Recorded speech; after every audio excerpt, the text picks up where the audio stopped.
بسم اللہ الرحمن الرحیم۔ السلام علیکم دوستو، جیسا کہ ہم پہلے بھی مسلم سائنسدانوں کی شہرت یافتہ ایجادات آپ کے ساتھ شیئر کر چکے ہیں، یہ ویڈیو اسی کا دوسرا حصہ ہے۔ تو آج ہم مزید ایجادات کو ڈسکس کریں گے۔ دنیا کا سب سے پہلا ذہنی انسٹیٹیوٹ 8ویں صدی میں وجود میں آیا۔ احمد بن طولون نے قاہرہ میں ایک ہسپتال بنوایا جس نے پاگلوں کی دیکھ بھال کی، جس میں میوزیکل تھراپی بھی شامل تھی۔ چراغ، خام معدنی تیل کے استعمال سے ایک سادہ چراغ کی پہلی ایجاد 9ویں صدی کے بغداد میں فارسی کیمیاء دان الرازی نے کی تھی۔ الرازی نے اپنی کتاب الاثر میں اس کے بارے میں ایک واضح تفصیل لکھی۔ مینار، سب سے پہلے معلوم مینار عباسی حکمرانی کے تحت 9ویں صدی کے اوائل میں نمودار ہوئے۔ موسیقی ترتیب دینے والا اور میکینیکل موسیقی آلہ، خودکار آلات موسیقی کی ابتدا 9ویں صدی کی ہے، جب فارسی موجد بانو مسیح بھائیوں نے پنوں کے ساتھ ایک خودکار موسیقی آلہ ایجاد کیا اور بھاپ کی طاقت کا استعمال کرتے ہوئے خودکار بانسری بجانے والی مشین بھی بنائی۔ یہ ابتدائی میکینیکل موسیقی کے آلات تھے اور موسیقی کی پہلی دھن بھی مسلمانوں ہی کی ایجاد ہے۔ عرب کے اندر آج کل جو دمبک طبلہ رائج ہے، یہ بھی مسلمانوں کی ایجاد ہے۔ نائٹرک ایسڈ، اس کے بارے میں کہا جاتا ہے کہ یہ جابر بن حیان نے دریافت کیا تھا، لیکن کچھ لوگوں کا ماننا ہے کہ محمد بن زکریا الرازی نے اس کی دریافت کی تھی۔ آبزرویٹری اور ریسرچ انسٹیٹیوٹ، سب سے قدیم ترین رصدگاہ عراق کے شہر بغداد میں، جس کا نام الشمسیہ رصدگاہ تھا، یہ 825 میں تعمیر کیا گیا۔ سافٹ ڈرنکس، قرون وسطیٰ کے وسط میں مختلف قسم کے پھلوں سے مشروبات بڑے پیمانے پر بننا شروع ہوئے۔ اس شربت کو بنانے میں بہت ساری چیزیں استعمال ہوتی تھیں۔ عام اجزاء میں لیمو، سیب، انار، املی، جوجوب، سماک، کستوری، پودینہ اور برف شامل ہیں۔ سلفیورک ایسڈ، محمد بن زکریا الرازی کو سلفیورک ایسڈ تیار کرنے والا پہلا فرد ہونے کا اعزاز حاصل ہے۔ یہ ایک معالج بھی تھے اور ایک ماہر سرجن بھی تھے۔ اسکیمٹر، مڑی ہوئی تلوار، یہ سب سے پہلے عثمانی دور سے پورے مشرق وسطیٰ میں موجود تھے۔ اس کی ابتدائی مثالیں ہمیں خراسان میں 9ویں صدی عیسوی میں ملتی ہیں۔ شوگر ملز قرون وسطیٰ کی اسلامی دنیا میں پہلی بار نمودار ہوئی۔ ان کو پہلے 9ویں اور 10ویں صدی میں آبی چکیوں کے ذریعے کارآمد کیا گیا۔ آج کل افغانستان، پاکستان اور ایران میں یہ شوگر ملز موجود ہیں۔ عراقی یا مصری سرجن عمار ابن علی الموصلی نے 9ویں صدی میں کھوکھلی شیشے کے ٹیوب کا استعمال کرتے ہوئے سرنج کی ایجاد کی تھی، جس سے مریضوں کی آنکھوں سے موتیا کو دور کرنے کے لیے سیکشن فراہم کیا جاتا تھا۔ مسلمانوں کے ایک مشہور ترین ڈاکٹر الزہراوی نے 1500 صفحات پر مشتمل سرجری کا انسائکلوپیڈیا شائع کیا، جو اگلے 500 سالوں کے لیے بطور طبی حوالہ یورپ میں استعمال ہوتا تھا۔ اپنی بہت سی ایجادات میں سے زہراوی نے زخموں کو سلائی کرنے کے لیے بلی کے آنتوں کو تحلیل کرنے کا استعمال دریافت کیا۔ یونیورسٹی، 859 ہجری میں فاطمۃ الفری نامی ایک نوجوان شہزادی نے مراکش کے شہر الفیض میں پہلی ڈگری دینے والی یونیورسٹی کی بنیاد رکھی۔ اس کی بہن مریم نے اس کے ساتھ ہی ایک مسجد کی بنیاد رکھی اور یہ ایک ساتھ مل کر ایک کمپلیکس القراضین مسجد اور یونیورسٹی بن گیا۔ یہ یونیورسٹی 100 سال تک کام کرتی رہی اور یہ دونوں بہنیں الفیضی بہنوں کے نام سے مشہور ہوئی۔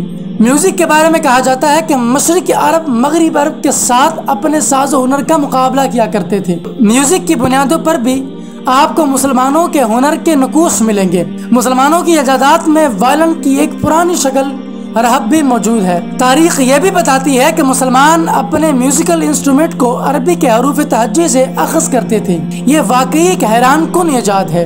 سب سے پہلا ہسپتال قاہرہ مصر میں تعمیر کیا گیا، جہاں سائنسدان اپنے مدارس یا اپنی لیبارٹری میں مریضوں کے علاج کیا کرتے تھے۔ اس ہسپتال کا نام احمد بن طولون ہسپتال تھا، اور ایسے ہی کئی ایک ہسپتال بعد میں مسلم دنیا میں پھیلتے چلے گئے۔ ہاتھ کی گھڑی 13ویں صدی کے شروع میں ایجاد کی گئی اور اس کو شروع میں پانی ڈال کر چلایا جاتا تھا، اور اس کا موجد الجزری تھا۔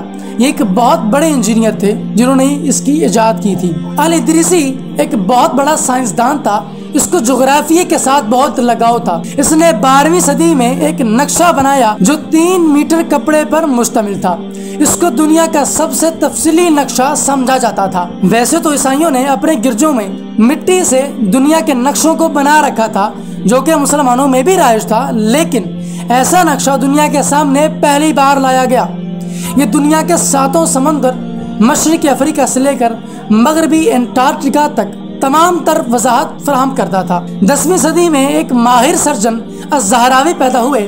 ان کے کارنامے ویسے تو بہت زیادہ ہے، لیکن ایک چیز کا سہرا واقعی ان کے سر جاتا ہے، اور وہ ہے ان کی کتاب التصریف، جس میں انہوں نے سرجری کے سارے آلات کی مکمل وضاحت بھی، بلکہ ان آلات کو خود تیار کر کے بھی بتا دیا۔ 9ویں صدی میں مصر کے سلطان کو ایک مسلم سائنسدان نے ایک تحفہ دیا۔ جب اس نے دیکھا تو وہ ایک قلم تھا جس میں سیاہی سٹور کی ہوئی تھی۔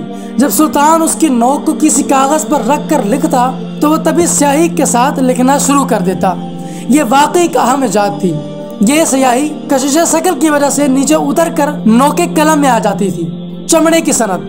8ویں صدی میں چمڑے کی دباغت یا اس کو رنگنے کی صنعت کو باقاعدہ فروغ ملنا شروع ہو گیا، کیونکہ مسلمان حلال جانوروں کی چمڑی کو اپنے استعمال میں لاتے تھے، اس لیے ان کے اس کام کو بہت پذیرائی ملی۔ اس کے ذریعے چمڑے کی دستانے، جبے، موزے، خنجروں کے کور، چمڑے کی زرہ وغیرہ سب مسلمانوں ہی کی ایجادات ہیں۔ اب بات کرتے ہیں سوپ یا مچھلی کا گوشت اور میوے کو بطور سوغات پیش کرنا۔ ایک شخص جس کا نام علی بن نافع تھا، لیکن یورپ میں اس کو زریاب یا بلیک برڈ کے نام سے جانا جاتا ہے، اسی سائنسدان نے عباس بن فرناس سے متاثر ہو کر کرسٹل شیشے کی بھی ایجاد کی، اور اسی شخص نے سوپ، مچھلی کا گوشت اور میوے جیسی چیزوں کو کھانے کے بعد پیش کرنے کی سوغات متعارف کروائی۔ قالین، یہ مسلمانوں کی ایک ایسی ایجاد ہے کہ اس میں آج بھی یورپ مسلمانوں کو اپنا استاذ مانتا ہے، کیونکہ اس کو بڑی محنت سے مسلم خواتین بناتی تھی۔ اس کو سراسر مسلمانوں کی ایجاد سمجھا جاتا ہے۔ جدید چیکنگ اکاؤنٹس کا خیال عرب سے آیا ہے، کیونکہ اس وقت سامان خریدنے یا بیچنے کے بعد لوگ ایک معاہدے پر سائن کیا کرتے تھے۔ یہ کوئی تعجب کی بات نہیں ہے، کیونکہ عرب اس وقت بہت بڑی تجارتی جگہ بن چکا تھا۔ اسی وجہ سے ان ساری چیزوں کا ایجاد ہونا کوئی بعید از قیاس نہیں ہے۔ دوستو، اسلام ایک ایسا مذہب ہے جو عالمگیریت کا تقاضا کرتا ہے۔ وہ سائنسی ایجادات کرنے سے منع نہیں کرتا، بلکہ مسلمانوں کو قرآن پاک میں بار بار غور کرنے کا کہا گیا ہے، اور آج ہم اپنی ہی کوتاہیوں کو یورپ وغیرہ پر تھوپتے ہیں۔ کیا ہم انسان نہیں ہیں؟ ہمارے اندر سے وہ صلاحیتیں ختم ہو چکی ہیں؟ یقیناً ایسا نہیں ہے، بلکہ ہم فرسودہ روایات میں کھو کر اپنی اصل میراث کو بھول گئے ہیں۔ لیکن مجھے یقین ہے کہ آج بھی اگر ہم اپنے عہد رفتہ کی یاد تازہ کرنا چاہیں تو کر سکتے ہیں، کیونکہ ذرا نم ہو تو یہ مٹی بڑی زرخیز ہے۔ ساقی، مجھے آپ کے کمنٹس اور سپورٹ کی ضرورت ہے۔ اپنی رائے کا اظہار ضرور کریں، اس ویڈیو کو لائک کریں، شیئر کریں، اور میرے چینل رباٹ ٹی وی کو ضرور سبسکرائب کریں۔ میں ملوں گا آپ سے ایک نئی انٹرسٹنگ ویڈیو میں، تب تک کے لیے اللہ حافظ۔